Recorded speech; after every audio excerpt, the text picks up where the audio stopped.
Hey everyone, my name is Lily and I'm the book blogger behind Utopia State of Mind, and for the Trans Rights Readathon, I'm going to be featuring two mini YA book reviews. The first one is Always the Almost by Edward Underhill. I'm actually moderating a panel with Edward on the 26th, so basically right before this.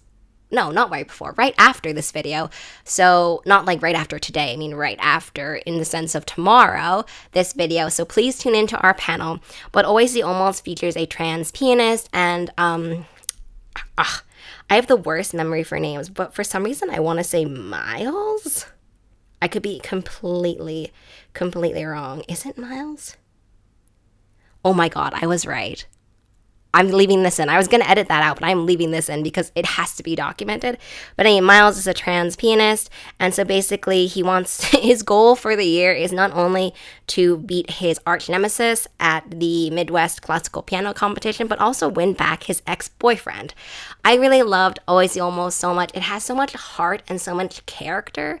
Also, I mentioned in the upcoming release video, for me it was super nostalgic as someone who dabbled in competition violin playing. Not really, because I never practiced and I was awful at it, but it made me super nostalgic. And I think I haven't written both of these reviews yet, by the way, so everything's a little discombobulated in my head, but Always the Almost just has this really great core of kind of what happens when the thing you think you want isn't what you want anymore.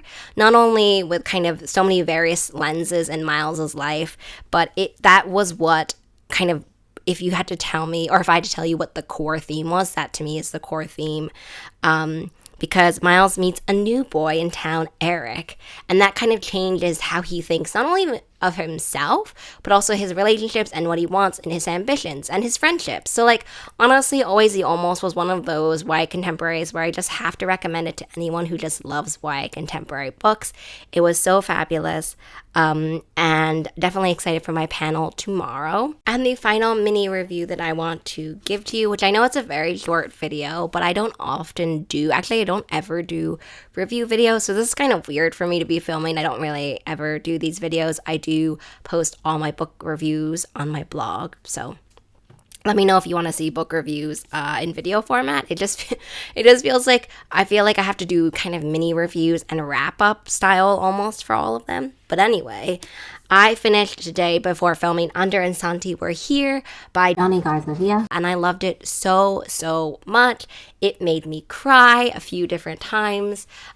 This book is about two characters. One is Under and one is Santiago. Under is about to go off to art school, and they have deferred for the year to participate in, what is the name of it? Beautify, not Gentify.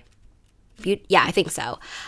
Instead, but when they're kind of in their year off, they meet Santiago. And Santiago is an undocumented person in the US, which obviously creates a lot of problems because of US politics being awful. So this is a story about falling in love, but I think also what it is a story about personal self and realizing who we want to be in the world. I think that was a theme that really resonated with me in Under and Santi Were Here, which is not knowing where you fit in. Basically, to go a little bit more into Under, basically, Under is or was accepted to, I can't remember what school, but it's a school in Chicago, but was accepted there.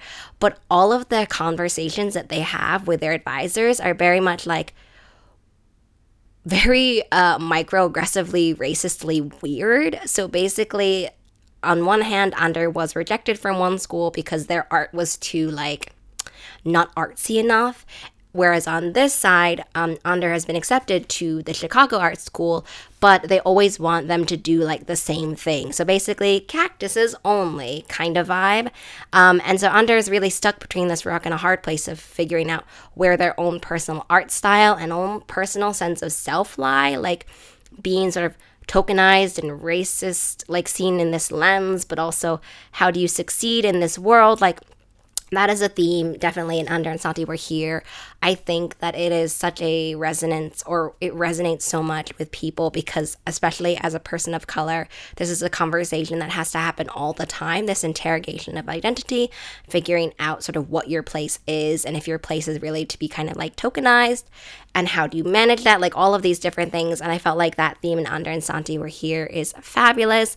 The romance slash love like storyline is also so gutting in its sort of emotional highs and lows, both of them. And I really loved how artistic and creative Under is. Like, I'm not a creative artistic person really, but I could definitely see Under like painting the murals and everything like that. And so I really appreciated that as someone who could never paint a mural ever. So those are my 2 mini YA contemporary book reviews for the Trans Rights Readathon. I made a special exception to what I normally film for this readathon, so I hope you all enjoyed, and I will see you in the next video and also in the panel tomorrow. Okay,